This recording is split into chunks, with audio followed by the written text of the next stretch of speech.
सुदर्शन, ऍडमिशनच्या वेळेस तुझ्याकडून मी कोणत्या प्रकारचं शालेय डॉक्युमेंट घेतलं तुझं? नाही. काय घेतलं फक्त एक आधार कार्ड, झेरॉक्स आणि 2 पासपोर्ट होतो. उभा राहतो. पोरांनो, तुमच्याकडून ऍडमिशनच्या वेळेस मी कोणतं डॉक्युमेंट घेतलेलं आहे ओरिजिनल शाळेचं?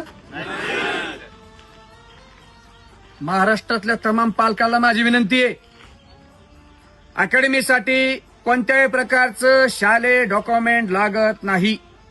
त्याची टीसी नाही, त्याचा मार्कमेव नाही, त्याचं कास्ट नाही, कोणत्याही प्रकारचं. अकॅडमीत ते गरजेचं नाहीये. सध्याला माझ्या कानावर आलंय, सर्रास हा खेळ सुरू झालाय. 1 वर्ष 2 वर्ष पोराकडून मेहनत करून घ्यायची, त्याची फीसही घ्यायची, त्याच्याकडून मेहनत करून घ्यायची आणि त्यानंतर त्याच्या मेहनतीने ते भरती होत आहे. योग्य मार्गदर्शन त्याला दिलं, त्याच्या मेहनतीने ते भरती होत आहे. आणि भरती झाल्यानंतर त्याला सांगायचं, त्याच्या पालकाला बोलून घ्यायचं, त्यावेळेस त्याची डॉक्युमेंटची वेळ येते, मला ₹1,00,000 द्या, मला ₹2,00,000 द्या, तुमचं पोरग मी लावलं. अरे ते पोरग त्याच्या बापाने कष्ट केले, त्या पोराने कष्ट केले. हा, तुमच्या संस्थेत आलंय, तुम्ही योग्य मार्गदर्शन केलं, तुमचा आहे हक्क.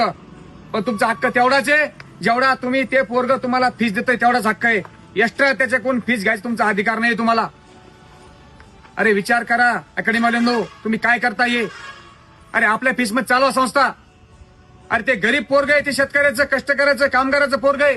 कुणाचा बाप रिक्षा चालतो, कुणाचा बाप ऊसतोड कामगार करतो. बिचारा शेतकरी अल्पभूधारक आहेत. हे दिवसमान असे पडले, शेतकऱ्याच्या मालाला पहिलाच भाव नाही.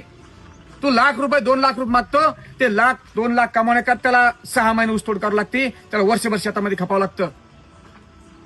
माझी सर्व विद्यार्थ्यांना, महाराष्ट्रातल्या सर्व पालकांना पुन्हा एकदा विनंती आहे, कुणाच्याही हातात, चोराच्या हातात कोणत्याही प्रकारचं शालेय डॉक्युमेंट द्यायचं नाही. जय हिंद, जय भारत.